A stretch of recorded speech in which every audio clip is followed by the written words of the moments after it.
All right, yo, what's up, everybody? My name is Jerome, and welcome back to the channel. Or if you're new here, welcome to the channel. Thank you so much for stopping by. I hope all of you are having a wonderful day. So this past weekend, I pretty much got the itch. I got the itch again. I really want to play Branded Despia. Every time I put it down and I move on, I'm like, you know what? I just really want to try something else out with it. So it got me again. You know, it is what it is. So I replayed it again. Took it to our locals. Went X1 with it. My only loss was against Branded Eldritch. And that deck, and it just keeps popping up. But I think I did a lot different from the last build. Last build, I incorporated a lot of kaijus in the main deck, stuff like that. I really wanted to try out this whole new wave of play style with it, with fusion deployment and all that kind of stuff. But I did do something that for some reason a lot of people are not doing. I don't know why. But I really wanted to go ahead and do this video. I had a few people that are interested in the deck list, so here it is. Gonna get right through the obvious things. So the 3 Alubers and the 3 Fallen Up Albez. I think last time I only played 2 of these. I bumped it up to 3 because I figured, why not? Because last time I was playing, one of my Albezes got banished face down off of Rise Heart's effect. So only playing with 1 Albez really hurt. So I figured to bump it up to 3 to just have that not happen again. It worked out great. By the way, this is 42 cards in the main. So I will be talking about how to make it 40. I did 2 tragedies. I would definitely cut one of these out. The second one was never needed. In fact, the first one came up only like a few times. So for sure in this build, if I was to play it again, I would take out one of these. You definitely don't need a second one.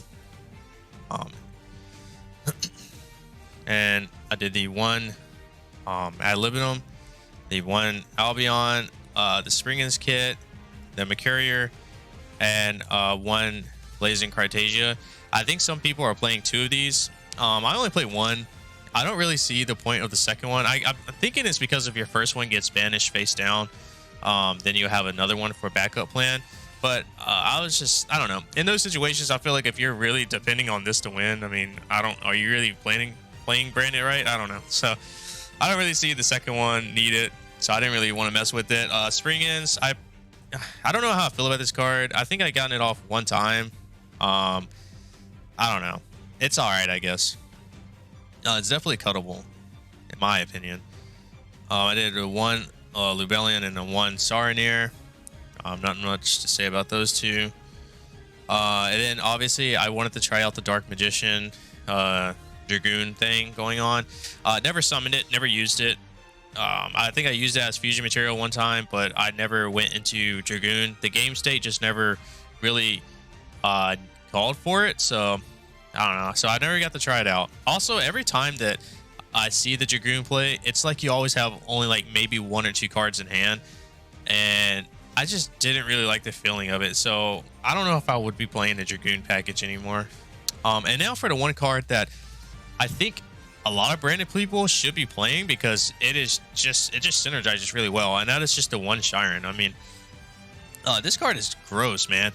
Going second, or like if you went first and you did your whole entire play, and your next turn you have Branded Fusion, sending this to the graveyard with Branded Fusion is insane. I mean, being able to summon a Lubellion and getting a free Draco Stapeli on the field with a Mirror Jade, it is just crazy, man. Like, this card just synergizes really well, and being in your hand and using his hand effect is also good in this deck. I mean, being able to just discard a tragedy from your hand, special mill 3. Say if you hit like a Saronir, or maybe if you discarded the Saronir and then milled 3 and you somehow milled a tragedy. I mean, you're getting like 2 effects off. It's nuts, man. I don't see why people are not playing this. It's so good in the deck.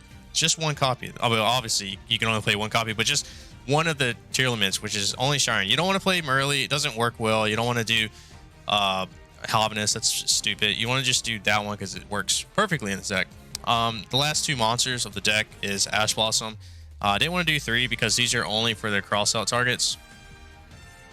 For spells, played the 3 Branded Fusions and the 3 branded openings. Nothing to say about that. We already know what all that crap does. Then I did the Lost, the Brandon in white, and the Brandon in red. I don't know. This card is cool and everything, but I don't think I ever used it. It never really came up, except maybe I did use it once, but I don't know. Like this, I don't know. I mean, it's cool. Maybe is it? I don't know. I really don't know my thoughts about it. Maybe it's because I only saw it one time. That's probably why I don't really have an opinion on it right now. But I don't know. I figured everyone else is playing it, so why not play it? And then this card was glued to almost every one of my opening hands. I open one of these, and oh my god, this card is just gross. I love it in this deck, man. It's insane. And then next I did 2 super polys. I still think that super poly in Branded is just really good. It can hit just about almost every deck. It destroys rogue decks. It can hit sprites really good. So yeah, I just figured might as well just throw them in here. And then I played the triple crossouts. I just think that if you're playing Branded, being able to just cross out the Ash Blossom is just huge. I mean, even in a mirror match, being able to cross out like the Branded Fusion is huge, man. I'm telling you. So I think this is like a must. I did 2 Book of Moons. This is great because this actually came up in one of my games where I didn't have a Cartasia on the field. So instead I just summoned a Luber, activated effect. My opponent they activated effect Veiler, and then I did Book of Moon, target it to put it face down. So it was like another way of playing around effect Veiler or Imperm if I just didn't have Cartasia. Worked out great. I absolutely loved it. And obviously it's there for the other stuff like Cashier, obviously. And then for the one-ups, Gold Sark, Called By, and then the Foolish Burial. Yeah, nothing to say there. And then the 1 trap card in the main, which was Retribution. 42 altogether. I wanted to do Branded Expulsion in the main, but I just didn't want to go any higher than 42. I really like the idea of it because it does protect you from being evenly matched, which I absolutely hate that card. So, yeah. Let me do the extra deck for the side. So for the extra deck, we did 2 Mirror Jade, 2 Albion, and then the 2 Lebellions. And I did the 1 Titaniclad. I really was struggling between either this or the Springens monster because this was a pretty tight extra deck, and I think this, would be great. But the reason why I was struggling between the 2 is because I didn't want to get Contact Seed. I think that's his name, the one that pretty much locks you out of summoning anything. So unless you use that monster as material. So I was struggling between this or Springen ones, but I decided to go with this one just because the whole being unaffected by extra deck monster for that turn is pretty good. So and then the 1 Dust Dragon with the its buddy here, the Striker Dragon. The 1 Dairy Queen, the Masquerade, only one of. Last time I think I've accidentally played 2, but this time I made the right choice and played only 1, which this came up only 1 time. It was pretty good though. The Dragoons, never summoned it. Maybe next time. Guardian Chimera, still a clutch card. It's insane. Then the Super Poly targets were the Dragon Stabile and the Garura. I really wanted to play Mud Dragon, but it was just such a tight extra deck. I just couldn't get rid of another card, so I figured these 2 because they're just a powerhouse. And also this is just, I'm telling you, this with the Shiren play is just insane, man. And then for the side deck, for the expulsion targets, I did the Invader of Darkness and the Gimmick Puppet.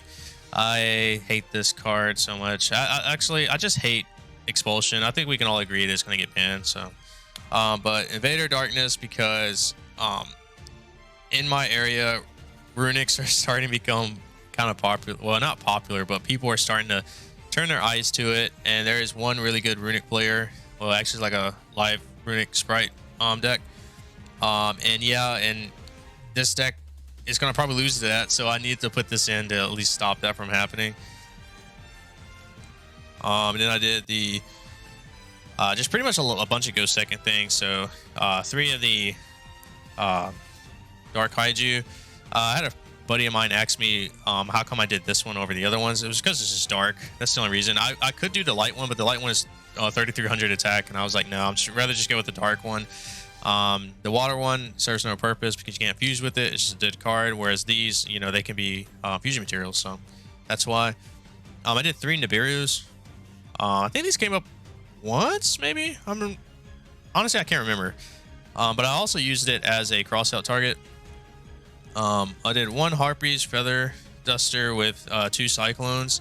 Again, I put these in because I feared playing against Runics or Trap Tricks, and you know, I wanted something to get rid of their field spells and stuff like that. And then I had to do these as well. Dark Ruler No More's Sprite is becoming a really popular deck in my area.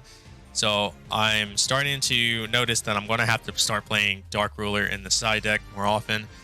I mean, it's almost like an instant win against them, being able to clear their board, get rid of the carrot red, all this stuff like that. So then basically, if they're playing 2 carrots or 2 reds, then hey, you know, I got to grind again. But if they're not, it puts me in a really big,